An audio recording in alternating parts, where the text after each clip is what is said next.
The morning sky above the Pacific was still soft and pale when the first wave approached.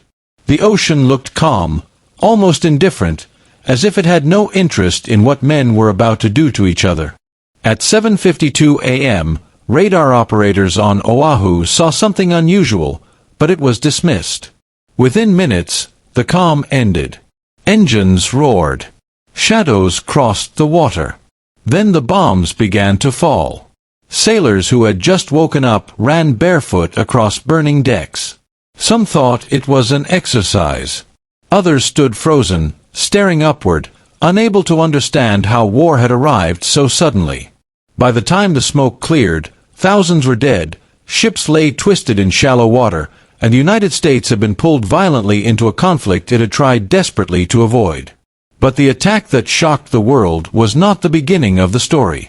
It was the end of a long chain of decisions, fears, pride, and assumptions. In distant rooms filled with maps and quiet voices, leaders had convinced themselves that they understood the enemy.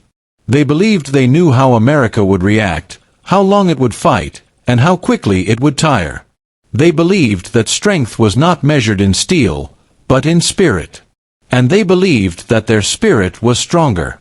4 years before the war, many Japanese strategists saw the United States as powerful but hollow. They admired its machines, its factories, and its wealth. They studied its ships and its aircraft. Yet they believed the people behind those machines lacked endurance. To them, America was a nation of individuals, divided by race, religion, and class. A country obsessed with comfort, luxury, and entertainment. They saw movies filled with glamour and excess. They read newspapers filled with political arguments. They heard debates in Congress and saw weakness where others saw freedom. This belief did not come from ignorance alone. It was reinforced by history. In the late 19th and early 20th centuries, Japan had risen from isolation to global power through sheer will. It had defeated larger nations. It had stunned the world. It had proven that determination could overcome resources. That lesson became part of national identity. Spirit had triumphed before. Why not again? There was also the warrior tradition. Soldiers were taught that surrender was shame. Death in battle was honor. The nation itself was sacred. Leaders assumed that an enemy who did not share this view would eventually break. They imagined American soldiers far from home, tired and afraid, wondering why they were fighting for islands they had never heard of.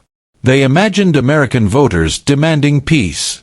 They imagined factories slowing once losses mounted. Yet not everyone believed this. Some men had seen America with their own eyes. They had walked through its cities and spoken with its workers. They had watched assembly lines that moved like rivers of steel. They understood that beneath the casual surface lay enormous power.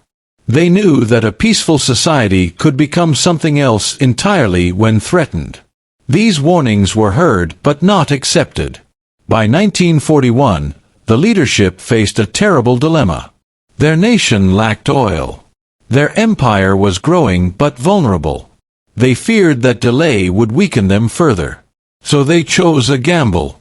A sudden strike. A quick war. A decisive blow that would force negotiation. The early months seemed to prove them right. One victory followed another with astonishing speed. Territories fell in weeks. Armies surrendered in numbers that shocked the world. Fortresses thought impregnable collapsed. Columns of prisoners marched into captivity. Newspapers celebrated triumph after triumph. Confidence turned into certainty. Yet even in those victories, there were signs.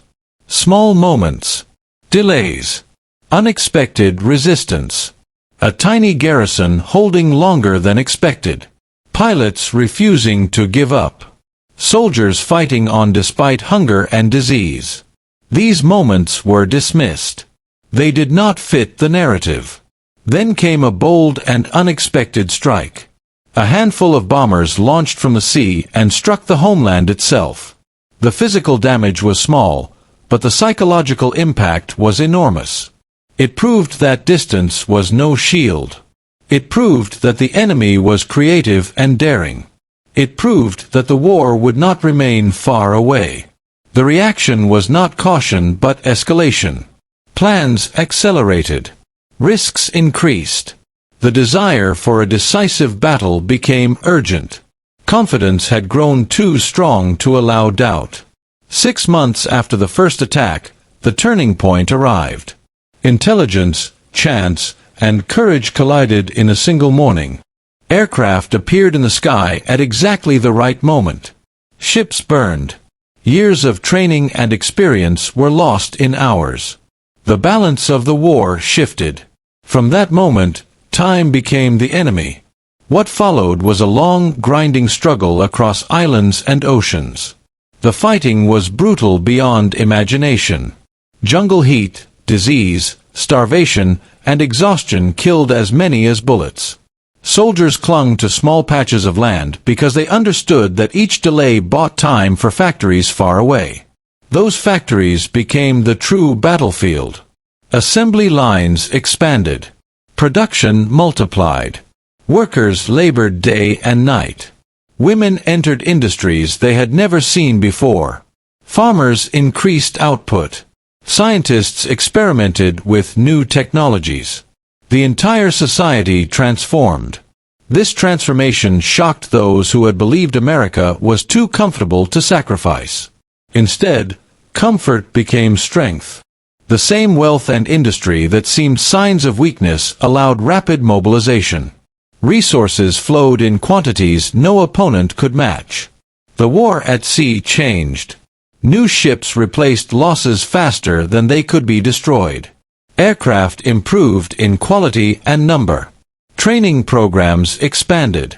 Experienced fighters taught the next generation. Losses were absorbed. Lessons were learned. Each battle revealed adaptation. Mistakes were studied. New tactics emerged. Technology evolved. Radar, logistics, and coordination improved. What began as inexperience turned into mastery. On land, the fighting became more desperate. Defenders dug deeper. Fortifications grew stronger. Casualties mounted. Every island became a fortress. Yet the attackers kept coming. Slowly, relentlessly. By 1944, the air war shifted.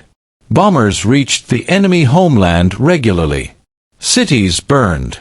Supply lines collapsed. Oil vanished. Industry struggled. Pilots lacked fuel to train. Aircraft flew with inexperienced crews. Desperation led to new tactics. Suicide attacks shocked the world. Young men were told that their sacrifice might delay defeat. They climbed into aircraft knowing they would not return. It was courage, but it was also a sign that the balance had become impossible to reverse. Meanwhile, new weapons were developed in secret. Science, industry, and enormous resources combined to create something unprecedented. Even those building it did not know if it would work. By 1945, the situation had become catastrophic. Cities lay in ruins. Food was scarce. The navy was gone. The skies belonged to the enemy. The people endured suffering that few had imagined possible. The final months forced leaders to confront the reality they had tried to avoid. The enemy had not broken. Instead, it had grown stronger.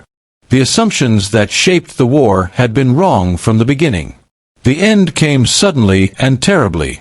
New weapons destroyed entire cities in moments. The shock was beyond comprehension. The nation faced destruction or surrender. After years of sacrifice, the war ended. Looking back, the tragedy was not only in the destruction but in the misjudgment. Data had been available. Warnings had been given. Yet belief, pride, and cultural assumptions had shaped decisions more than facts. The lesson was not that spirit does not matter. It was that spirit alone cannot defeat reality. The greatest error was the failure to imagine that a prosperous, divided, democratic society could become unified, determined, and relentless when attacked. The story remains powerful because it is not only about one nation or one war. It is about how leaders see enemies, how cultures misunderstand each other, and how confidence can become blindness. It is about the danger of believing that past victories guarantee future success. In the end, the war showed that strength is complex. It lies not only in weapons or courage, but in adaptability, resilience, and the ability to learn. It lies in the willingness to change when reality proves assumptions wrong. The morning of the attack felt like the beginning of a triumph. Instead, it was the first step toward defeat. The gamble had failed. The sleeping giant had not only awakened but had transformed. And the world that emerged after the war was shaped by that transformation. Nations learned that underestimating an opponent can be fatal. That understanding an enemy requires humility as much as intelligence. That wars are decided not only by battles but by industry, society, and imagination. The smoke over the harbor eventually faded. The ships were repaired or replaced. The survivors carried their memories for the rest of their lives. The lessons endured even longer. Because the greatest battlefield is often the mind. And the most dangerous weapon is certainty.